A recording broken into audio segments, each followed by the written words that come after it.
नमस्कार, स्वागत है आप सभी का गणेश एस्ट्रो हेल्प में। मैं हूं आपके साथ डॉक्टर दिलीप और बहुत बहुत स्वागत करता हूं आपका ज्योतिष के इस प्रोग्राम में। इस वीडियो में हम बात करेंगे मिथुन राशि लग्न वालों के लिए कैसा रहेगा आने वाला जुलाई का महीना। जो भी ग्रह नक्षत्र का परिवर्तन हो रहा है उसका आपके ऊपर क्या प्रभाव पड़ेगा, क्या उपाय रेमेडी अगर हम कुछ कर सकते हैं तो क्या करें। तो देर ना करते हुए सीधे आते हैं आपके चार्ट पर। अगर हम चार्ट पर दृष्टि डालते हैं तो देखते हैं कि प्रथम भाव में ही भद्र नाम का महापुरुष योग बनाकर बुध बैठे हुए हैं, जो कि आपके लग्न के राशि के स्वामी होकर अपनी ही राशि में बैठे हुए हैं। तो कई तरह के राजयोग महापुरुष योग यहाँ पर बनाकर बुध बैठे हुए हैं। एक तो भद्र नाम का राजयोग बन रहा है, कहीं ना कहीं बुध आदित्य योग भी केंद्र में बना हुआ है, तो बहुत शुभ स्थिति लग्न में दिखाई देती है। इसके बाद ये जो द्वितीय भाव है इसमें शुक्र, मंगल और सूर्य हमको दिखाई दे रहे हैं, जिसमें से मंगल नीच के हैं और मंगल यहाँ पर 20 तारीख तक रहेंगे। सूर्य 16 तारीख तक हैं द्वितीय भाव में कर्क राशि में। 16 के बाद जो सूर्य हैं वो आपके तृतीय भाव में पहुंच जाएंगे सिंह राशि में। शुक्र यहाँ पर 17 तारीख तक है कर्क राशि में द्वितीय भाव में, और 17 के बाद जो शुक्र है वो देखिए आप यहाँ देख सकते हैं सिंह राशि में आपके तृतीय भाव में जाएंगे। चतुर्थ भाव पंचम भाव खाली है। छठे भाव में वृश्चिक राशि में, काल पुरुष की 8वीं राशि वृश्चिक होती है इसलिए यहाँ पे 8 लिखा है। छठे भाव में वृश्चिक राशि में केतु बैठे हैं। सप्तम में कोई नहीं है। अष्टम भाव में काल पुरुष की 10वीं राशि मकर में शनि गोचर कर रहे हैं वक्री होकर। नवम भाव में मतलब कि भाग्य के भाव में, सौभाग्य के भाव में गुरु गोचर कर रहे हैं, वो भी वक्री होकर कुंभ राशि में। दसम भाव एकादश भाव में कोई ग्रह नहीं है। द्वादश भाव में वृषभ राशि में राहु गोचर कर रहे हैं। काल पुरुष की दूसरी राशि वृषभ होती है इसलिए यहाँ पर 2 नंबर लिखा है। भाव ये द्वादश है, मतलब कि 12th हाउस है। तो ये तो रहा ग्रहों की स्थिति।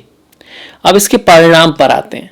तो जहाँ से हमने शुरुआत की थी वहीं पर देखते हैं कि भाई केंद्र में ही बुध आदित्य योग बना है, केंद्र में ही आपका भद्र नाम का महापुरुष योग बना है। बुध और सूर्य एक दूसरे के मित्र भी हैं, तो बहुत ज़्यादा चांसेस है दूसरे ग्रहों की स्थिति को देखते हुए भी अगर आपकी बुध या सूर्य की दशा महादशा चल रही है और कुंडली में बुध सूर्य अच्छे हैं तो ये महीना आपको फर्श से अर्श पे बिठा सकता है, आपकी ताजपोशी करा सकता है। अब ताजपोशी का मतलब ये नहीं कि आप महाराज बन जाएंगे, कोई बन भी सकता है करोड़ों में एक, पर हाँ अगर आपकी कुंडली में ये स्थिति अच्छी है तो कहीं ना कहीं प्रमोशन का चांसेस है, उच्च पद प्रतिष्ठा मिलने का चांसेस है, थोड़ा सा मान सम्मान मिलने का चांसेस है, धन आने का चांसेस है। यहाँ पर कितना आएगा डिपेंड करेगा आपकी जन्म पत्री पर, क्योंकि प्रारब्ध तो वहीं पे लिखा है। जैसा चाणक्य ने कहा है, जैसा श्री युक्तेश्वर जी ने कहा है कि एक आत्मा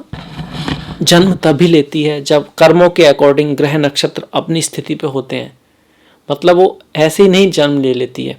और उसको हम लोग ये सोच के कि हम लोग जैसे कि आजकल चलता है कई बार कि हम ना शुभ टाइमिंग निकाल देंगे और यहाँ तक कि संतान का जन्म भी हम अपने अकॉर्डिंग करा लेंगे, तो वो प्राकृतिक रूप से पॉसिबल नहीं है। और उस तरह का जो कह सकते हैं जो हस्तक्षेप है वो मेरे ख्याल से सही नहीं है।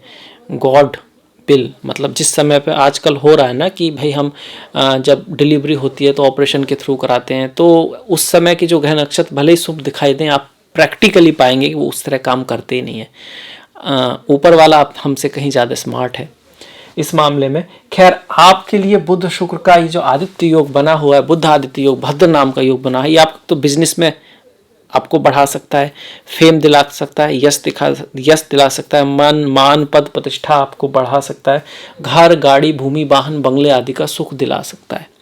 अब बात रहेगी भाई ये तो करोड़ों लोगों की मिथुन वाले हैं तो सबका कैसे हो जाएगा। बिल्कुल सही बात कही आपने, समझ गए आपकी सबका हो ही नहीं सकता, क्योंकि 1 महीने पहले भी मिथुन राशि वाला व्यक्ति पैदा हुआ है, 2 महीने पहले, 3 महीने पहले, 4 महीने पहले, 1 साल पहले, 4 साल पहले, 20 साल पहले, सबका थोड़े ना होगा, नहीं होगा, क्योंकि उन्होंने उसी एक विशेष समय पर जन्म लिया। पर हाँ कुछ का होगा। तो जिनकी अगर बुध की दशा महादशा है, सूर्य की दशा महादशा है और कुंडली में उनकी स्थिति अच्छी है तो उनके लिए खुशखबरी है।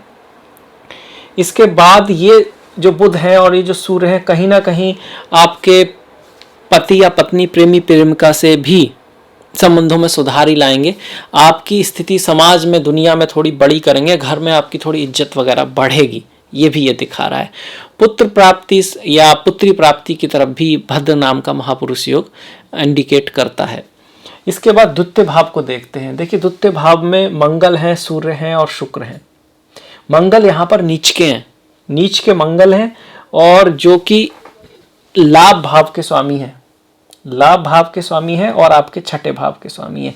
आपके कारक ग्रह नहीं है और वो जाके ना धन भाव में नीच के हो गए हैं। तो अगर मंगल की दशा महादशा चल रही है, वाणी का ख्याल रखें, वाणी का ख्याल रखें। आप कुछ ऐसा बोल सकते हैं जिससे आपके रिश्तों में दरार आ सकती है, फैमिली में प्रॉब्लम हो सकती है और धन का नाश या लॉस भी हो सकता है। वाणी को सॉफ्ट रखें, अच्छा रखें, डिप्लोमेटिक रखें। जहाँ जो बोलना है सही स्थान पे सही बोलने की कोशिश करें।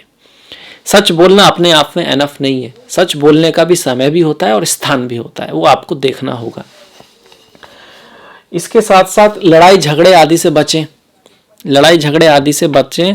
और कर्ज वगैरह अगर आप लेना चाह रहे हैं तो इस समय पर कम से कम 20 तारीख तक पेंडिंग कर सकते हैं, उसके बाद अगर देख सकते हैं, क्योंकि 20 तारीख तक कर्ज लेना, किसी से पैसे का उधार आदि लेना बहुत ज़्यादा शुभ नहीं है। अगर बहुत ही मजबूरी बन जाए तो मंगलवार को बिल्कुल ना लें। इसके साथ साथ बजरंगबली हनुमान की पूजा करें, उनको चमेली के तेल का या सरसों के तेल का दीपक शाम को चढ़ाएं, आप उनको जलाएं। उन पर आप सुंदरकांड का पाठ कर सकते हैं, सिंदूर चढ़ा सकते हैं, उनके कदमों से, चरणों से जो सिंदूर है उसको लेकर माथे पे लगा सकते हैं। अब जब हम बात करते हैं कि आप उनका पाठ करें, उनकी पूजा करें, तो आपको समझना होगा कि जब हम पाठ की बात कर रहे हैं तो हम भक्ति की बात कर रहे हैं, और भक्ति का स्थान प्रेम से अगली सीढ़ी है। जब हम किसी के प्यार में होते हैं, प्रेम में होते हैं, जैसे बच्चा माता को, अपनी माता को प्यार करता है, एक प्रेमी प्रेमिका प्यार करते हैं, तो एक दूसरे के लिए जान भी दे देते हैं, कितना लगाव रहता है। तो जब भक्ति की बात करते हैं तो उससे भी एक ऊंची सीढ़ी है। तो वो रिलेशन भी होना चाहिए, वो भक्ति भी होनी चाहिए, वो संबंध भी होना चाहिए, तभी उसका असली रिजल्ट आएगा। और कहीं ना कहीं ये रिजल्ट आपको इससे तो बचाएगा ही, कोई प्रॉब्लम है उससे तो बचाएगा ही, आपकी ज़िंदगी को भी बहुत अच्छे रास्ते पर ले चलेगा अगर आपने ऐसी भक्ति स्थापित की हनुमान जी से। तो मंगल की यहाँ से जो दृष्टियां हैं 20 तारीख तक, अगर हम उन पर ध्यान देते हैं, 1 2 3 4 पंचम भाव पर आ रही है, आपके अष्टम भाव पर शनि महाराज पर दृष्टि आ रही है, और पिता के भाव पर जहाँ गुरु बैठे हुए हैं वहां पर दृष्टि आ रही है। पंचम भाव पर दृष्टि आ रही है आपके मंगल की, और पंचम भाव पर कहीं ना कहीं दृष्टि आपके शनि महाराज की भी है। शनि की 10वीं दृष्टि, 7वीं 8वीं 9वीं 10वीं, तो मंगल शनि की दृष्टि पंचम भाव पर है। तो बच्चों के साथ, संतान के साथ मिसअंडरस्टैंडिंग हो सकती है, उनको कहीं दूर जाना पड़ सकता है, उनकी हेल्थ का भी आपको ध्यान रखना पड़ेगा। अगर आप खुद एक स्टूडेंट हैं तो पढ़ाई लिखाई में बहुत ज़्यादा मेहनत की ज़रूरत है, तब जाके आपका अच्छा रिजल्ट आएगा। कहीं ना कहीं पारिवारिक रिश्तों में भी टकराव की स्थिति रह सकती है, क्योंकि सातवां जो भाव है वो काल पुरुष का 7वां भाव जो है ना, राशि, खातमी राशि, वो आपस के रिश्तों को दिखाती है। बिजनेस में भी थोड़ा सोच समझ के, मतलब पार्टनरशिप, शादी भी एक पार्टनरशिप है, पार्टनरशिप में तो कुछ टकराव रह सकते हैं। मेहनत करते रहना है, डिसिप्लिन्ड रहना है, आगे बढ़ते रहना है, पर इसके साथ साथ ये भी ध्यान रखना है कि ऐसा तो नहीं हम गलत रास्ते पर हों, मतलब जो चल रहा है पहले उसको ठीक करने का समय है। दो ग्रह वक्री हैं, गुरु और शनि, उन पर अलग से वीडियो भी हैं, वो आपने देखे होंगे, नहीं देखे तो आप देख सकते हैं। पर वक्री ग्रह एक तरह का ये कहना चाहता है कि भाई कितना आगे बढ़ोगे, पहले सही रास्ता तो चुन लो, क्योंकि आप गलत रास्ते पर तो नहीं है। या फिर कई बार वक्री ग्रह ये कहता चाहता है कि भाई जो आप काम कर चुके हैं वो परफेक्ट नहीं है अभी, पहले उसको परफेक्ट कर लो, उसको ठीक कर लो, फिर थोड़ा आगे बढ़ो। ये ठीक इस तरह से है जैसे कि आप एक कुल्हाड़ी से एक वृक्ष को काट रहे हो, तो कुल्हाड़ी थोड़े समय बाद कुद्ध हो जाती है, उसकी शार्पनेस कम हो जाती है, उसके बाद आप उसमें बहुत ज़्यादा मेहनत करें तो कोई मतलब नहीं बनता है। आप थकेंगे, पसीना बहाएंगे, ना तो काम होगा, ना ही वृक्ष कटेगा आपका, और आप थकेंगे। और बेटर है कि थोड़ा रेस्ट किया जाए, कुल्हाड़ी को देखा जाए कि वो कहाँ से शार्प नहीं रही है, उसको फिर से शार्प किया जाए, तब काम बनेगा, वही सही होता है। तो यही कहना चाहते हैं वक्री ग्रह, थोड़ा पीछे मुड़ कर देखिए, थोड़ा संभल के चीज़ों को थोड़ा ध्यान दीजिए, थोड़ा प्लान बनाइए, ऐसे ही भागते मत रहिए, एकदम से नई चीज़ में मत कूदिए। जो चीज़ चल रही है उसी को फिर से आप कहने की कोशिश कीजिए, करने की कोशिश कीजिए। अब दो दो ग्रह वक्री हैं तो ऐसे में कुछ पुराने रिश्ते, पुराने दोस्त, पुराने कांटेक्ट आपकी लाइफ में फिर से आने की संभावना बनती है। पुराना गुरु, पुराना दोस्त, या कुछ दोस्त ऐसे जो आप पहले जानते थे वो फिर से आए, इस तरह के लोग आपकी लाइफ में आएंगे। काम के लिए भी आपको ऐसे लोगों को चुनना चाहिए, ऐसी कंपनी को चुनना चाहिए जिसको आप पहले से जानते थे, जिसका आपसे कहीं ना कहीं एक तरह का रिश्ता रहा है। एकदम से नई चीज के लिए समय बहुत ज्यादा अनुकूल नहीं है। अगर आपकी दशा महादशा बहुत अच्छी चल रही है तो बात अलग है। इसके बाद मंगल की जो अष्टम भाव पर दृष्टि है वो कहीं ना कहीं ड्राइविंग वगैरह करते वक्त ना थोड़ा ध्यान रखने की जरूरत है। सास ससुर और इन लॉज के साथ यहाँ पर बात थोड़ी बढ़ सकती है। मैरिज लाइफ के लिए भी बहुत बढ़िया समय नहीं है अगर आपकी मंगल या शनि का समय चल रहा है तो। अगर बुध का है तो समय अच्छा है, ये आपको देखना होगा। इवन दो थोड़ा सा ख्याल रखें मैरिज लाइफ का, सास ससुर के साथ रिश्तों का आपको थोड़ा ध्यान रखना होगा। मंगल की दृष्टि जो है वो पिता के भाव पर भी है जहां पर गुरु बैठे हुए हैं, तो ऐसे में पिता के साथ भी रिश्तों को आपको ध्यान रखना चाहिए, क्योंकि ये पिता के भाव पर नीच के मंगल की दृष्टि आपके बॉस के साथ, गुरु के साथ, पिता के साथ रिश्तों में थोड़ा बहुत उतार चढ़ाव कर सकती है। गुरु यहाँ पर वक्री भी हैं। जब कोई ग्रह वक्री होता है वो वैसे भी आपकी जो कारक अवस्था होती है उसका ध्यान रखना चाहिए। गुरु की एक कारक अवस्था आपके गुरु हैं, आपकी संतान है, धन है, दूरदृष्टि है, तो इन सब मामलों में पेशेंस से काम लेना है, बुद्धिमानी से काम लेना है। मंगल 20 तारीख के बाद अपने नीच से बाहर निकलेंगे और तृतीय भाव में जाएंगे। तृतीय भाव में जब मंगल जाएंगे वो आपको मेहनत करने की ताकत देगा, हिम्मत देगा और आपके अंदर थोड़ा सा एनर्जी का, ऊर्जा का प्रभाव महसूस करेंगे। पराक्रम करने के लिए अब थोड़ा सा आप ईजी रहेगा आपके लिए। तो जब तृतीय भाव में रहेंगे मंगल का गोचर तब अच्छा रहेगा। यहाँ अगर शुक्र की बात भी साथ में करें तो मंगल शुक्र लगभग साथ साथ है, तो ये आकर्षण बढ़ाएगा पति पत्नी के बीच, प्रेमी प्रेमिका के बीच, पर कहीं ना कहीं खटपट भी रहेगी। वो ठीक इस तरह है कि आग और पानी, मंगल आग है, शुक्र जल तत्व है, तो आग पानी मिलते हैं तो उनमें आकर्षण भी होता है और उनमें भाप भी उठती है, लड़ाई भी होती है थोड़ा सा, तो वो छोटी मोटी खटास रिश्तों में रह सकती है, पर इसके साथ साथ आकर्षण भी रहेगा। उस मामले में अच्छा है। जब भी शुक्र मंगल साथ में रहते हैं तो प्रेम संबंध, रिश्तों का होना इस चीज़ के लिए अच्छा है, पर कई बार वो चीज़ ज़्यादा भी हो सकती है और उससे फिर प्रॉब्लम हो सकती है, तो मर्यादा का भी ध्यान रखना यहाँ पर जरूरी है। शुक्र माता लक्ष्मी को दिखाते हैं, तो किसी की अगर शुक्र की दशा महादशा है तो धन का आगमन होगा, पैसा आएगा। आपकी वाणी से, आपकी राइटिंग से, आपके कम्युनिकेशन से, आपकी क्रिएटिविटी से आपको धन लाभ की संभावना बढ़ेगी। इसको और बढ़ाने के लिए माता लक्ष्मी की पूजा करें, ओम श्रीम का जाप कर सकते हैं, श्री सूक्त का पाठ कर सकते हैं। स्त्रियों के प्रति, बच्चियों के प्रति खासा सम्मान, उनका कोई गिफ्ट वगैरह खरीदना, तो उससे भी शुक्र अच्छे रहते हैं। हमेशा ही रखना चाहिए, पर शुक्रवार को करें तो कम से कम इतना तो करना ही चाहिए। शुक्रवार के दिन घर में कुछ फ्लावर वगैरह ला सकते हैं, मंदिर पर फूल वगैरह चढ़ा सकते हैं, माता का मंदिर हो तो और भी अच्छा है।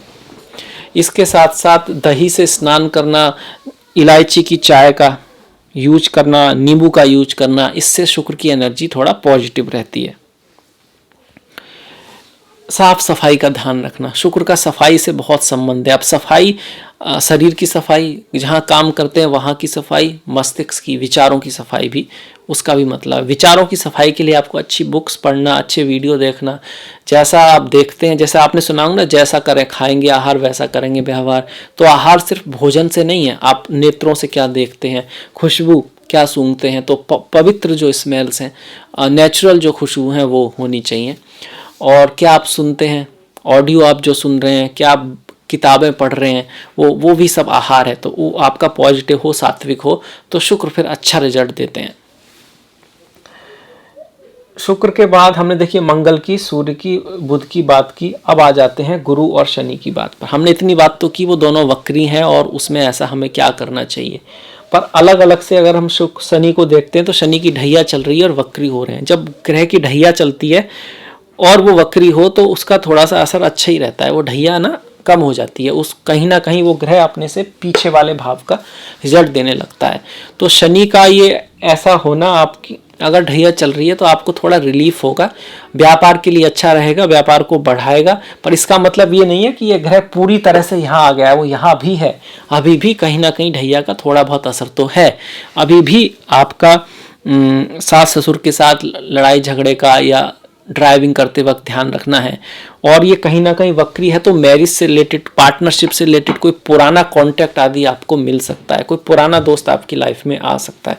सास ससुर के साथ भी कोई पुराने, कोई आपकी ऐसा कुछ चल रहा हो, कोई बात जो पहले थी, कोई काम या कुछ भी, तो फिर से वो आ सकते हैं, वो बात फिर से निकल सकती है, इस तरह का रहेगा। शनि की जो दृष्टियां हैं यहाँ से आपके कर्तव्य के भाव पर है, कर्म के भाव पर है, वाणी के भाव पर है और संतान के भाव पर है। तो इन तीनों ही क्षेत्रों में मेहनत, हार्डवर्क की बहुत ज़्यादा डिसिप्लिन की ज़रूरत है। इसी के साथ साथ झूठ, धोखा, गलत रास्ते से कोई भी चीज़ करने की कोशिश से बचना है, क्योंकि शनि को इससे नफरत है। शनि के अच्छे रिजल्ट के लिए आपको माता काली की पूजा, बजरंग बली की पूजा करनी चाहिए। उनको सरसों के तेल का दीपक आप जला सकते हैं। इसके साथ साथ वृद्ध जो लोग होते हैं, ओल्ड पीपल जो रहते हैं, उनके प्रति मन में सम्मान होना और उसके साथ उनकी हेल्प करना। हॉस्पिटल्स में आप कोई हेल्प कर सकते हैं बच्चों की, और जो अनाथालय होते हैं वहाँ आप कोई हेल्प कर सकते हैं। ये याद रखना है कि आपको हेल्प रेमेडी के लिए नहीं करनी है। ऐसे ही नहीं कि आप सोच रहे हैं अब मैं हेल्प कर रहा हूँ तो उधर से फिर मेरा कुछ आएगा निकल के। आपको हेल्प करुणावश करनी है, प्रेमवश करनी है। जैसे कि भगवान की भक्ति हम करते हैं तो इसलिए नहीं करते हैं कि वो पूजा करेंगे तो हमको सब कुछ मिलेगा। हम पूजा ही इसलिए करते हैं क्योंकि हमारी उस डायटी के प्रति एक तरह की रेस्पेक्ट है, एक लगाव है, एक तरह का रिश्ता है, और हम उसके प्रति नमन करना चाहते हैं, उसको याद करना चाहते हैं, और इससे उसके गुण हमारे अंदर आते हैं। और जब आपके अंदर ईश्वरीय और देव गुण आएंगे तो आपकी प्रॉब्लम्स का निवारण होना तो तय ही तय है। शनि की जो वाणी पर दृष्टि है, वाणी के भाव पर दृष्टि है, तो वाणी इस महीने में कर रहा है, मामला खराब है वाणी का। एक तो मंगल है, ऊपर से शनि की भी दृष्टि है, और वाणी का ख्याल यहाँ पर रखना जरूरी है। वाणी ऐसी बोलिए मन का आपा खोए, औरों को शीतल करे आपहु शीतल होए। वो कहावत भी है कि गुड़ अगर आप नहीं दे सकते, पॉसिबिलिटी नहीं है, तो गुड़ जैसी बात ही आपको कहनी चाहिए कम से कम। अब एक गुड़ जैसी बात मतलब मीठा बनने का नहीं है, मीठे का मतलब, कहने का मतलब यही है कि आप किसी की भलाई के लिए करें, वाणी का उपयोग अच्छाई के लिए करें, दूसरों को रास्ता दिखाने के लिए करें, भटकाने के लिए नहीं। और वो भी इस तरीके से कि उनको प्रोत्साहन मिले, निराशा नहीं। सही उपयोग करें, उसका अच्छा उपयोग करें, अपने लिए भी और दूसरों के लिए भी। वैसे भी अपना और दूसरा ये भ्रम है, ये माया है। जैसे कि नाम एक माया है। आप जिसको अपना कहते हो कि मैं ये हूँ, कहाँ है? जरा ध्यान में जाके सोचिए, देखिए, आप पाओगे कोई है ही नहीं। इसलिए सब एक ही हैं, बस एक रोल प्ले हो रहा है उसके लेवल पर, जिसको हम बोलते हैं ना अन्नमय कोश, मनोमय कोश, वहाँ तक। उसके बाद जब प्राणमय कोश की बारी आती है, एनर्जी की आती है, जब जीवन की बात आती है, तो सब एक ही है। इस बात को समझना जरूरी है। इसके बाद हम गुरु पर आ जाते हैं। देखिए, गुरु महाराज अपने पंचम भाव में है, बहुत अच्छी बात है, उच्च शिक्षा के लिए अच्छा है, और आपको ज्ञान से लाभ होगा। आपके जीवन में कोई गुरु आदि आ सकता है, कोई पुराना व्यक्ति, ऐसा व्यक्ति जिसको आप पहले सुनते थे या मिलते थे, जो आपका कोई टीचर था या गुरु था, उससे फिर से मुलाकात होने की संभावना है। पिता के साथ रिश्तों में थोड़ा बहुत सुधार ही होगा गुरु, पर जो बकरी हो रहे हैं ना, थोड़ा टेढ़े मेढ़े के साथ। भाग्य साथ तो देगा, ऐसा नहीं कि नहीं देगा, पर सीधे सीधे काम नहीं होंगे, 2-3 बार में होंगे तो आपको ऐसा लगता है साथ नहीं दे रहा है। बस एफर्ट की ज़्यादा ज़रूरत है, मेहनत की ज़्यादा ज़रूरत है, और चीज़ों को संभल के करने की ज़रूरत है, देख के चलने की ज़रूरत है, अवलोकन करना है। कोई भी काम करने से पहले 2-3 बार देख लेना है, तब होगा। ये गुरु आपको संतान प्राप्ति करा सकते हैं। आपके अंदर जो दूरदृष्टि लेके चलने की जरूरत है, आज का लाभ ना देखकर अगले 10-20 साल में कैसा होगा, ऐसा सोच के अगर आगे बढ़ेंगे तो चीजों में अच्छा रहेगा आपके लिए। वक्री गुरु कहीं ना कहीं आपकी अकल्ट, एस्ट्रोलॉजी, ज्योतिष, इन सब में रुचि बढ़ाएंगे, और इसके साथ साथ आपको विदेश यात्रा करा सकते हैं, खर्चा आदि भी बढ़ सकता है, और घर, भूमि आदि खरीदने का प्लानिंग बन सकता है। पर अगर ऐसा बनता है तो एकदम से लेना नहीं है, क्योंकि वक्री है, सीधा काम होगा नहीं, वहाँ कुछ ना कुछ तो खटपट रह सकती है, कुछ ना कुछ गड़बड़ हो सकती है। तो ध्यान रखना है, बड़े ही ध्यान से काम करना है, खासकर कि 20 तारीख तक, क्योंकि मंगल जो भूमि के कारक हैं, भूमि पुत्र हैं, वो नीच के चल रहे हैं, तो देखने की ज़रूरत है। अगर आपकी कुंडली में मंगल बहुत अच्छे हुए तो हो सकता है, ये भी एक बात है। गुरु की इस जो भी स्थिति है उसको शुभ करने के लिए हम क्या कर सकते हैं? अपने गुरुओं का आदर करें। गुरु का मतलब माता हैं, पिता हैं, बड़े भाई बहन हैं, क्योंकि उनसे भी हम बहुत कुछ सीखते हैं। जिससे भी हम कुछ सीखते हैं उस नॉलेज का आदर करते हैं। उनके अंदर कुछ कमियां जरूर हो सकती हैं, पर उनसे जो सीखा है उसकी रेस्पेक्ट करना जरूरी है, क्योंकि बिना कमी का तो कोई व्यक्ति यहाँ पे है ही नहीं, फिर तो आप किसी की रेस्पेक्ट ही नहीं कर पाएंगे। इसके साथ साथ धार्मिक स्थान है, धर्म की जो बातें हैं, ज्ञान की जो बातें हैं, उनके प्रति रेस्पेक्ट और उनको पढ़ना। गीता जो आपकी अलमारी में लिखी हुई है वो ठीक है, पर उसको पढ़ना जरूरी है, उसके ज्ञान को जीवन में उतारना जरूरी है। श्रीमद् भागवतम को सुनना भी जरूरी है। वेद पुराण उपनिषद जो आप सुनते हैं उनमें से कोई एक थोड़ा सा शुरुआत कीजिए, कुछ ना कुछ तो शुरुआत कीजिए, उसको पढ़ना लिखना थोड़ा सा चालू कीजिए और उसको फिर जीवन में उतारिए, अपने कल्याण के लिए, दूसरों के कल्याण के लिए उसका सदुपयोग कीजिए। तो गुरु उससे अच्छे होते हैं, गुरु उससे बढ़िया होते हैं। इसके साथ साथ जो लोग पवित्र मन से किसी प्रभु की पूजा कर रहे हैं, मंदिर की सफाई आदि कर रहे हैं, ब्राह्मण आदि हैं, यज्ञ वगैरह करते हैं, जो अच्छाई के लिए करते हैं, किसी से फ़ायदा उठाने के लिए नहीं, उन लोगों को अगर आप कुछ दान दक्षिणा देते हैं, खाना वाना खिलाते हैं, तो वो भी आपके लिए अच्छा है, शुभ है। तो ये तो रहा गुरु को शुभ करने का तरीका। इसके साथ साथ नहाने के पानी में हल्दी का यूज करना, केसर को खाना, इससे गुरु अच्छे रहते हैं। केसर का तिलक लगाना माथे पर, जीवा पर, नाभि में, क्योंकि ये चक्र जो होते हैं ना वो एक्टिवेट होते हैं, एनर्जी एक्टिवेट होती है उसकी वजह से, तो उससे भी गुरु जो है आपका अच्छा रिजल्ट देते हैं।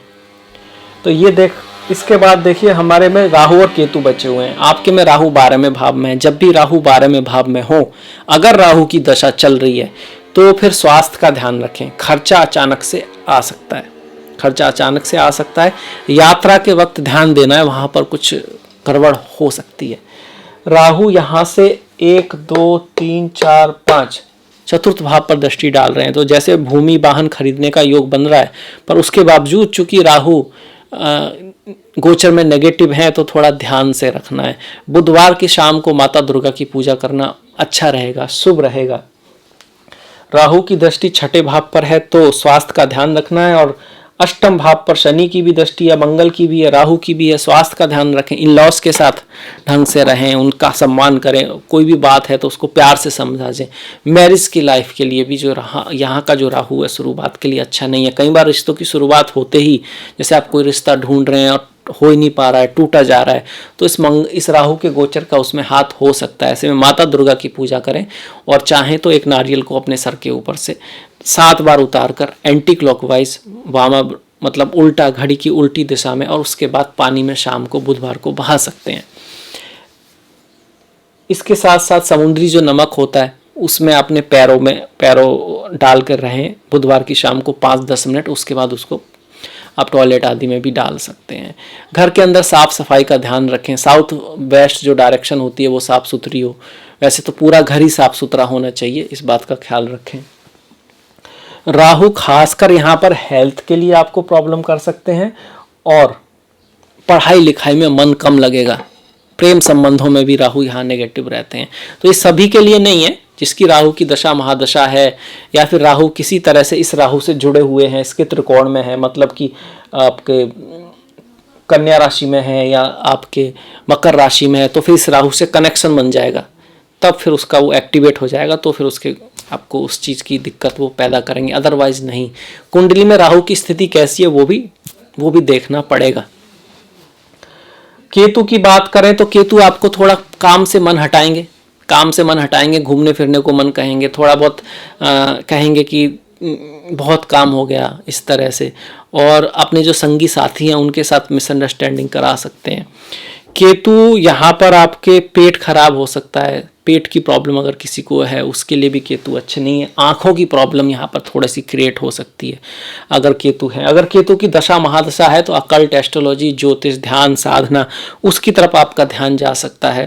पर वहीं दूसरी तरफ वो आपको ना अनैतिक चीज़ें, आउट ऑफ लॉ की जो चीज़ें होती हैं, एडिक्शन है, उसकी तरफ भी ले जा सकते हैं। उनका भी ध्यान रखना है। अगर सही रास्ते पे ले जा रहे हैं तो ठीक है, उधर नहीं जा रहे हैं तो आपको ध्यान रखना होगा। आप मनुष्य हैं, आपके हाथ में ग्रहों की भी ऊपर हैं, आप ग्रहों से भी ऊपर हैं। जब तक आप अपने आप को मन के अधीन किए हुए हैं तो ग्रह आपको कंट्रोल कर रहे हैं। जब आप मन से ऊपर आएंगे तो बहुत सारी चीज़ें आप कंट्रोल कर पाएंगे। हाँ, कुछ चीज़ों को कंट्रोल करना मुश्किल है, वो चीज़ें होंगी, पर उसको देखने का नज़रिया, उस पर रिएक्ट आपको कैसे करना है वो आप सीख सकते हैं। तो ये था मेरी तरफ से मिथुन राशि वालों के लिए जुलाई का राशिफल। अब इसके बाद हम बढ़ते हैं इस महीने के त्योहारों के बारे में।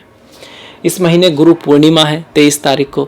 जितना महत्व तो हमारे सनातन धर्म में गुरुओं को मिला है उतना शायद ही कहीं मिला हो। गुरु ब्रह्मा गुरु विष्णु गुरुदेव महेश्वरा, गुरु साक्षात परम ब्रह्म तस्मै श्री गुरुवे नमः। गुरु गोविंद दऊ खड़े काके लागू पाए, बलिहारी गुरु आपने गोविंद दियो बताए। तो गुरु, अपने गुरु की सेवा करें, उनके प्रति रेस्पेक्ट रखें। आप उस दिन व्रत भी रख सकते हैं, श्री वेदव्यास जी की पूजा कर सकते हैं, गुरु नानक जी की पूजा कर सकते हैं, या आपके जो गुरुज हैं उनके प्रति रेस्पेक्ट, उनको आप फ्लावर आदि भी दे सकते हैं, उनके नाम का दीपक भी जला सकते हैं। तो गुरुओं के लिए ये दिन है। इस दिन मेडिटेशन, ध्यान आदि का भी विशेष महत्व है। इसके साथ साथ 5 तारीख की योगिनी एकादशी है और 20 तारीख की आषाढ़ी एकादशी है। इसको देवयानी, पद्मा आदि नामों से भी पुकारा जाता है। इसके बाद 4 महीने तक बोलते हैं कि शादी वगैरह का मुहूर्त नहीं निकालते हैं, और बहुत ज़्यादा ज़रूरी ना हो तो कोई बहुत बड़ी काम का थोड़े दिन के लिए हम पेंडिंग कर देते हैं, इस तरह का रहता है। 7 और 21 तारीख का प्रदोष व्रत है, जो भगवान भोलेनाथ के भक्त हैं, जो शिव शंकर शंभू के भक्त हैं उनके लिए, और 8 तारीख की शिवरात्रि है। सच्चिदानंद रूपा शिवोहम शिवोहम, आनंद स्वरूपा शिवोहम शिवोहम। जो सदाशिव हैं, जो इस संसार का परम तत्व है वही शिव हैं, जो कल्याणकारी हैं वही शिव हैं। तो ऐसे शिव को मैं प्रणाम करता हूँ और उनकी आराधना करता हूँ। तो जो उनके भक्त हैं उनके लिए डेट बहुत इंपॉर्टेंट होती है। इसके बाद संकष्टी है, विघ्न विनाशक, प्रथम पूज्य श्री गणेश की। ये है 27 तारीख को।